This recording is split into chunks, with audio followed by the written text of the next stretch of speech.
Donc, comme on disait, aujourd'hui, notre nouveau webinaire, c'est pour découvrir les automatisations. Si vous n'avez pas accès aux automatisations, ben, vous allez quand même pouvoir suivre le webinaire aujourd'hui, évidemment, pour évidemment savoir un peu comment ça fonctionne, mais si éventuellement vous dites, j'ai pas accès à ça, mais je pourrais en discuter avec la personne qui s'occupe de Centrix One, donc qui gère Centrix One dans votre organisation. Ensemble, vous allez pouvoir aider votre entreprise à faire des meilleurs suivis, découvrir l'ampleur, les bienfaits des possibilités de Centrix One. Et vous allez voir, vous pourriez gagner énormément de temps. Pour débuter, c'est toujours important de savoir que une partie très importante, c'est les listes. On en parle souvent, c'est de ne pas créer trop de listes. Justement, dans les automatisations, c'est une des places qu'il ne faut pas créer trop de listes, c'est justement pour les automatisations. Ce qu'il faut garder en tête, c'est que si vous dites, je veux faire la même automatisation dans plusieurs listes, mais à partir de ce moment-là, vous allez dédoubler les automatisations et vous allez vouloir faire les mêmes actions, puis éventuellement, si vous voulez faire un changement dans une automatisation, ça va être plus compliqué. Donc, toujours important de ne pas créer trop de listes. J'en ai ici pour dans mon module des automatisations. Et là, comme je vous expliquais, on vient se placer dans la bonne liste. Aujourd'hui, un des exemples qu'on va aller faire, c'est qu'on va aller créer une automatisation sur la liste prospect du web. On va s'imaginer qu'on a créé un formulaire au préalable dans Centrix et qu'on l'a déposé sur notre site web. Et là, on a de l'information qui a été captée via notre formulaire. Donc, comment ça fonctionne? On va commencer par venir ajouter une nouvelle automatisation, donc plus automatisation ici dans la bonne liste. Et là, on va donner le nom, un nom représentatif pour vous. On suggère toujours d'aller mettre vraiment des termes significatifs pour vous à l'intérieur pour être capable de mieux vous retrouver. Évitez de mettre, exemple, envoi du courriel numéro 1, envoi du courriel numéro 2, sans autres informations, parce qu'éventuellement, si vous avez beaucoup d'automatisation, vous allez dire, c'est laquelle que je vais aller modifier, c'est laquelle que je vais aller travailler. Donc, ici, on est assigné le bon représentant suite à une demande du web. Si j'ai oublié de changer ma liste, je pourrais venir changer ma liste ici, comme on peut voir. Et là, je vais venir sauvegarder. Comment fonctionne une automatisation? Bien, on va avoir des déclencheurs et des conditions pour débuter. On va avoir par la suite le temps avant de faire une action. On va tout détailler, vous allez voir. Donc, dans l'étape numéro 1, juste ici, on va avoir nos déclencheurs simples. Exemple, si j'ai un nouveau contact qui arrive dans ma liste prospect du web dans le cas qui est ici, ça va être le cas que je vais vouloir avoir juste ici. Donc, je vais faire nouveau contact juste ici. On va voir, ça va venir s'ajouter dans mon aperçu. Par la suite, ici, nouvelle vente. Nouvelle vente, ça serait, exemple, vous êtes soit avec un logiciel comptable ou non, vous créez une opportunité et là, dans votre opportunité, vous êtes rendu au stade de 100%, au stade de facturation ou des choses comme ça. Donc, on est rendu à notre opportunité à 100%. On pourrait dire, je veux attendre un certain temps avant de faire une action. Exemple, je pourrais dire, j'ai fait une vente, je vais attendre 3-4 jours et je pourrais envoyer un sondage de satisfaction si je le désirais. Pour une nouvelle opportunité, généralement, on va plus le relier avec une autre condition à l'étape numéro 2, juste ici. Pour réassigner l'opportunité, c'est un très, très rare cas qu'on va l'utiliser. Par exemple, vous avez le contact de l'opportunité a changé. Bien, on pourrait aviser le représentant, par exemple. Donc, si je viens faire une modification, donc si l'opportunité a été réassignée, on pourrait aller aviser le représentant. Dans l'activité courriel, ici, c'est vraiment, si on vient l'ouvrir, on va pouvoir voir. C'est en lien avec les gabarits courriels et les campagnes de courriel. Et là, c'est selon si le courriel a été ouvert, le courriel a été cliqué, le courriel est non ouvert, le courriel a été envoyé ou non envoyé. Et par la suite, ben, on va pouvoir venir voir les différents courriels qu'on peut avoir envoyés au préalable ou qu'on pourrait envoyer dans le futur. Dans Clic sur un lien, c'est vraiment dans un courriel, la personne, si elle a cliqué, exemple, sur télécharger notre document, Ça l'a cliqué sur venez voir nos nouveautés, venez visiter notre site web, et ainsi de suite. Vous allez pouvoir venir déclencher sur ce lien-là. Exemple, vous avez cliqué, la personne allait cliquer sur venez voir nos nouveautés. Évidemment, je vais ouvrir la page de mes nouveautés sur mon site web, par exemple, et 2-3 jours plus tard, si vous le désiriez, vous pourriez envoyer un autre courriel à cette personne-là parce qu'elle avait de l'intérêt sur vos nouveautés. Dans le cas qui nous intéresse ici, il n'y a pas d'autres conditions, donc on va faire sauvegarder et continuer, et on va venir dans nos conditions qui sont juste ici. Là, je pourrais dire, je vais venir rajouter des informations. Je vais venir rajouter une nouvelle condition qui va être avec soit tous les champs qui existent dans Centrix, vous allez pouvoir venir déclencher ici, sur ces conditions-là, même vos champs de profilage que vous allez avoir créés au préalable. Donc, mes champs de profilage de contact et de compte aussi. Ici, dans le cas qui m'intéresse, ça va être sur champ de profilage de contact et on va descendre dans le bas comme ça ici. Et je vais y aller par le corps de métier. Et je pourrais dire, exemple, si il est commence par est égal à différent de et ainsi de suite. Moi, ce qui va m'intéresser, c'est que mon corps de métier est égal à génie civil. Je vais ajouter une autre condition. Toujours dans mes champs de profilage de contact dans mon exemple à moi, ici, et je vais y aller aussi selon la région. Donc, ici, ma région est égale à, exemple, Montréal. Je pourrais avoir d'autres conditions si je désirais, exemple, sur mes opportunités aussi, le stade de vente et ainsi de suite. On va le voir un peu plus tard. Ici, si on lit la première ligne, c'est marqué quand toutes les conditions sont respectées. Ça va tout être des « et ». Donc, si j'ai un nouveau contact et que le corps de métier est égal à génie civil et que la région est égale à Montréal, on passe à la prochaine étape. Je pourrais dire aussi le deuxième choix qui va être quand une quelconque condition est respectée. Dans ce cas-là, c'est si j'ai un nouveau contact ou le corps de métier est égal à génie civil ou que la région est égale à Montréal, on passe à la prochaine étape. Donc, la deuxième, c'est vraiment un ou. Le troisième, les conditions personnalisées. Je suis en mode expert. C'est ce que je vais faire aujourd'hui.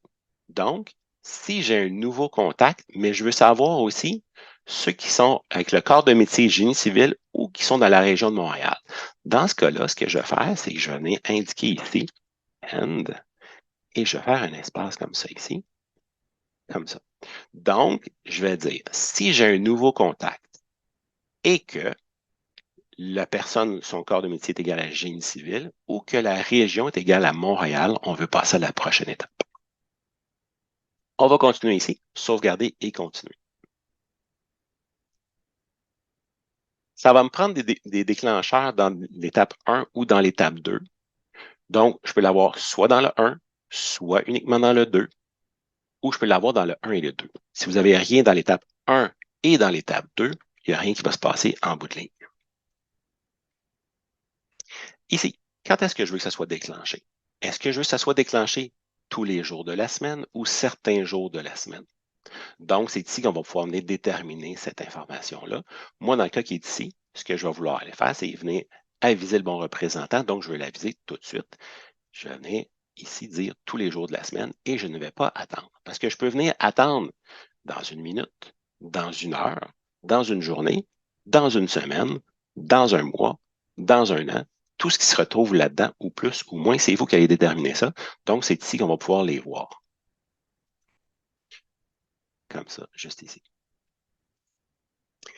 Ici, je suis d'attendre un certain temps. Par contre, je pourrais dire avec une date spécifique. Avec la date spécifique, si j'ai créé au préalable un champ de profilage au niveau du contact, ici, exemple, moi, j'ai créé ici date de renouvellement, date du rendez-vous, et ainsi de suite. Je pourrais dire, je vais venir déclencher à cette date-là précisément, ou X nombre de jours avant, ou X nombre de jours après cette date-là. Donc, c'est en jours, en semaines, en mois et en années. Et je peux même déclencher à l'heure que je veux aussi. Donc, je pourrais dire, je veux faire déclencher à 8 heures le matin mon automatisation. Mais là, ici, dans le cas qui nous intéresse, je vais être dans attendre un certain temps. Donc, je n'attends pas parce que je vais aller aviser tout de suite mon représentant. Je vais faire sauvegarder et continuer. Et là, on va venir voir nos actions. Nos actions. Si je m'en viens comme ça ici, je vais avoir envoyer un courriel. Les courriels que je vais pouvoir envoyer, ça va être des courriels automatisés. Donc, la liste que je vais retrouver ici de mes courriels automatisés vont se retrouver dans mes courriels automatisés, et je vais retrouver l'ensemble de mes courriels qui sont ici pour pouvoir les utiliser dans le futur. Dans mon cas, à moi, ça ne sera pas le cas, mais je vais quand même vous montrer un petit peu ce que je vais avoir. Ici, donc, je retrouve ma liste de mes courriels automatisés. Et ici, à qui je peux l'envoyer? Je peux l'envoyer à un tiers. Donc, c'est quelqu'un qui utilise Centrix. Comme ça ici, un utilisateur chez vous. Ça peut être aussi au contact. Donc, je vais envoyer à cette personne-là ce contact-là directement, ou je pourrais l'envoyer au représentant numéro 1, numéro 2, numéro 3 ou numéro 4 de ce contact-là. Ici, ça va être créer une tâche. C'est ce qui va m'intéresser ici. Donc, je vais venir créer une tâche à mon représentant. Donc, nouvelle demande, nouveau prospect à contacter, par exemple, ici. Et là, très important, on vient mettre un type de tâche. Je vais le mettre de type appel, parce que moi, ce que je veux, c'est que le représentant puisse appeler cette personne-là, ici, et je vais venir assigner, exemple, à la personne qui s'appelle Roger, dans mon cas qui est ici. Je pourrais rentrer plus d'informations si je le désirais. Souvent, on va être porté à vouloir envoyer juste un courriel au représentant pour dire qu'on a un nouveau prospect. Par contre, moi, je préfère mettre une tâche. Pourquoi? C'est qu'avec la tâche, on va être capable de savoir est-ce que la tâche elle a été faite. Dans la fiche du contact, on peut mettre un petit crochet pour dire la tâche elle a été faite ou non. Parce que si j'envoie un courriel, ça se peut que le représentant reçoive le courriel, oui, c'est parfait, mais oublie d'aller faire la tâche et on ne saura pas non plus si la tâche elle a été faite. C'est pour ça que je vais préférer, moi, créer une tâche dans un cas comme ça. Par la suite, ce que je pourrais avoir, je pourrais dire, je vais mettre à jour un champ aussi. Donc, dans le cas qui est ici, je pourrais dire, si le corps de métier est égal à génie civil ou à la région de Montréal, je pourrais dire, je veux venir assigner mon représentant numéro 1 à Roger, et ainsi de suite, ou je pourrais venir changer toute autre information. J'en ai ce qu'ils vont faire, c'est dans mes déclencheurs, si je n'ai pas de langue de communication, donc si la langue est égale à vide, ce que je pourrais dire, c'est si le contact est au Québec, va rentrer français par défaut. Le contact est en Ontario, va rentrer anglais par défaut. Ça pourrait être des choses comme ça si on désirait. Ici, je pourrais venir copier ou déplacer un contact dans une nouvelle liste, dans une autre liste. Exemple, je pourrais avoir une liste de maturation, nurturing. Donc, je vais aller laisser mon contact dans cette liste-là, que je pourrais lui envoyer des courriels, une série de courriels, et ainsi de suite. Donc, je pourrais venir déplacer ou copier mon contact dans une autre liste. Autre chose, je pourrais venir créer une opportunité à 5, 10, 15, 20, 25 comme je veux, à travailler comme j'ai une nouvelle demande. Là, on va s'imaginer que j'ai un formulaire web, la personne s'inscrit. Ce que je pourrais faire, c'est que je pourrais lui envoyer un accusé réception. On connaît, exemple, le corps de métier ou la région. Je vais venir assigner le bon représentant. En plus, ce que je pourrais faire, c'est que je pourrais venir créer une tâche à ce représentant-là de contacter le prospect, parce qu'il y a un nouveau prospect. On est là aussi. On pourrait même aviser certains membres de l'équipe pour dire qu'on est rendu avec un nouveau prospect qu'on a assigné à tel représentant et qu'on lui a créé une tâche. Je pourrais aller déplacer mon contact dans une liste de maturation et je pourrais venir créer une opportunité à 5 ou 10 à travailler. Donc, je pourrais avoir créé une seule automatisation, mais 6 actions qui étaient reliées. On va venir sauvegarder et continuer comme ça ici. Donc, on va pouvoir revoir notre aperçu et là, je vais pouvoir dire exécuter l'automatisation. Et là, ce qu'on va pouvoir retrouver comme ça, notre automatisation est prête à être exécutée. Les automatisations sont toujours à partir de maintenant vers le futur. Tout ce qui est dans le passé, si les conditions y avaient été respectées, ben, il ne va pas le faire. Et ce qu'on va retrouver ici, ça va être des contacts en dormance. Donc, vous pourriez avoir un nombre qui est ici. Ça va tout être des contacts que les conditions sont respectées, mais que ça n'a pas été déclenché pour. Donc, ce que vous pourriez faire, c'est que vous pourriez dire activer. Si je viens activer, Ce que ça va faire, c'est que ça va lancer l'automatisation sur les contacts correspondant aux critères. Mais faites attention. Si ces contacts-là sont aussi en dormance dans d'autres automatisations actives de la même liste, les automatisations vont être aussi lancées sur ces contacts. Donc, faites bien attention à ça. Pour annuler, en réalité, l'automatisation va tout simplement pas se lancer pour ces contacts-là. Si je reviens dans ma liste de mes automatisations, dans ma liste que je regardais ici, prospect du web, je vois que mon automatisation, elle est active juste ici. Je pourrais venir l'éteindre si je voulais en cliquant dessus et elle devient grise tout simplement comme ça. Si je veux renommer mon automatisation, ce que je pourrais faire, c'est que je peux venir cliquer sur le petit crayon qui est juste ici et je peux rajouter ce que je veux.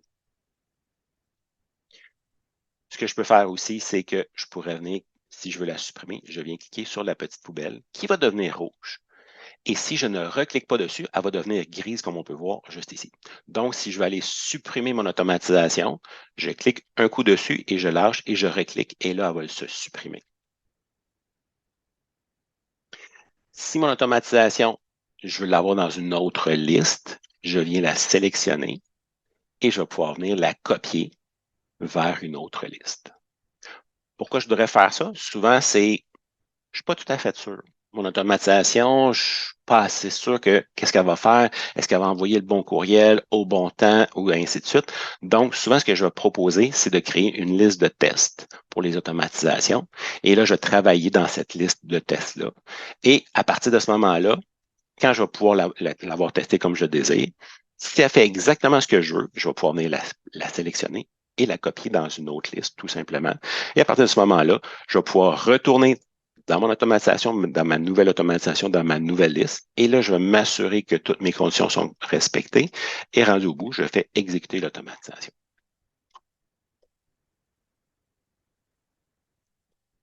Donc, autre automatisation qu'on pourrait vouloir aller créer. Je pourrais dire, je vais aller mettre à jour un champ. Donc, ce que je pourrais avoir, c'est vraiment, comme je vous expliquais un peu plus tôt, dans mon formulaire, dans mon formulaire web ici, je pourrais avoir mes informations juste ici. Donc, on s'imagine, c'est mon formulaire qui est sur mon site web. Je demande les informations comme ça ici. Et selon le sujet que la personne va avoir demandé, par exemple, demande de soumission ou devenir partenaire ou renseignements généraux, par exemple, mais je pourrais aller assigner au bon représentant au fur et à mesure. Donc, selon le sujet, selon la région, selon le budget. Donc, c'est vraiment selon les informations que vous allez avoir recueillies au préalable. Ce que je pourrais faire aussi, c'est envoyer un accusé réception suite à une demande du web, si je le désire, comme ça ici. Et là, ce que je vais faire, encore une fois, ça va être la même chose. Donc, ici, dans l'exemple que j'ai ici, c'est juste un nouveau contact. Donc, j'ai un nouveau contact dans ma liste prospect du web. Je n'ai rien dans mon étape numéro 2. Ça, c'est juste recopier ici. Ici, je ne veux pas attendre, donc je vais l'envoyer tout de suite. Et qu'est-ce que je vais faire à mon étape numéro 4? Bien, je vais envoyer mon courriel de mon courriel de bienvenue et, exemple, pour prendre rendez-vous ou des choses comme ça.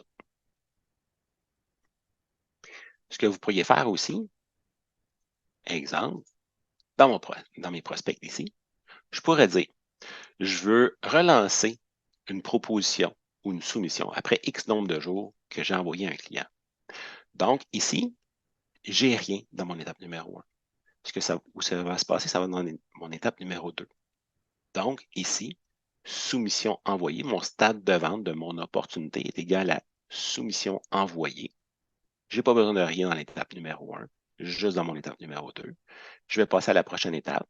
Et là, je vais attendre, exemple, 3 jours avant d'envoyer un courriel, pas un courriel, mais une tâche à mon représentant de faire un suivi.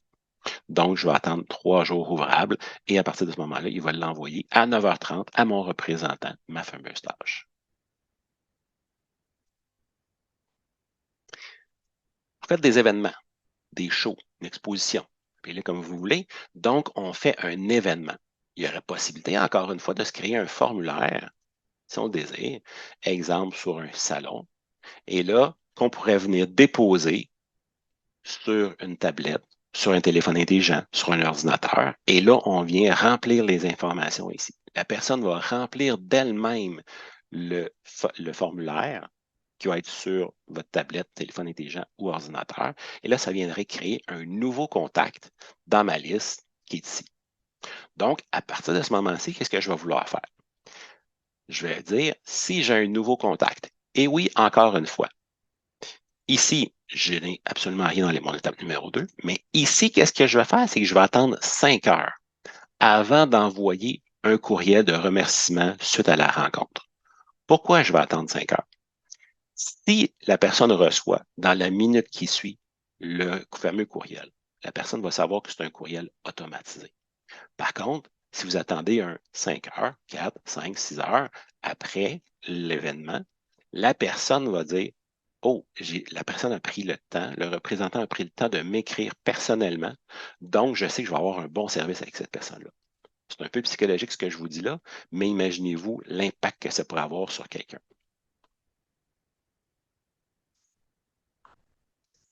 Autre chose que je pourrais vouloir faire aussi, c'est que si je suis rendu, exemple, j'ai un prospect, ce que je pourrais vous dire, c'est que si mon stade de vente est égal à facturer, à facturer, donc ce n'est pas nécessairement une nouvelle vente, c'est vraiment ici, je suis à facturer, je pourrais dire, je ne veux pas attendre, mais je vais aller déplacer mon contact et son compte vers un autre client, vers la liste client.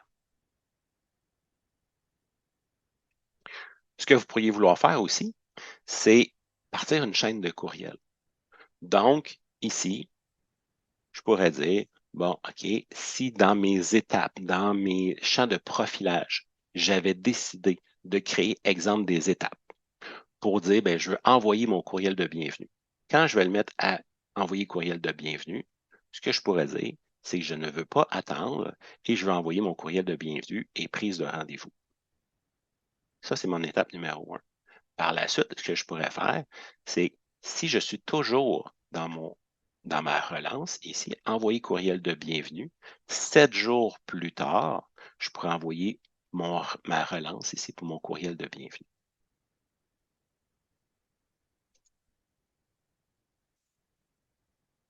Ce que je pourrais vouloir faire aussi, c'est, par exemple, si j'ai envoyé, si je suis rendu avec un nouveau contact dans ma liste de clients, cette fois-ci, donc ce que je pourrais faire, c'est, bon, j'ai un nouveau contact dans cette liste-là, j'ai pas d'autres conditions, je m'en viens à la prochaine étape, je n'attends pas, et là, je vais envoyer mon courriel de bienvenue et de prise de rendez-vous.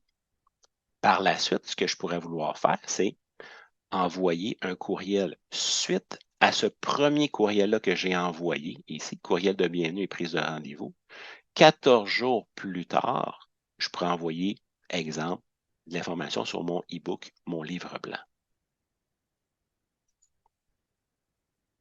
Ce que je pourrais dire aussi, c'est après une nouvelle vente, tout simplement, j'ai juste une nouvelle vente.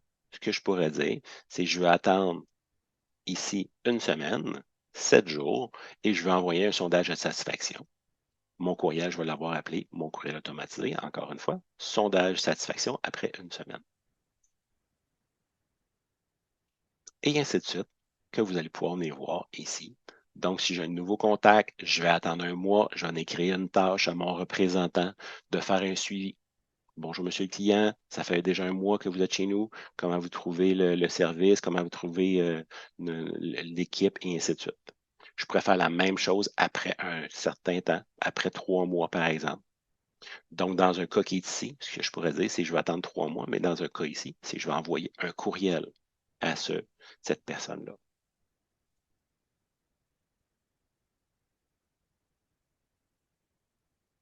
Et comme je vous expliquais, vous allez pouvoir venir dans test automatisation aussi, comme ça ici.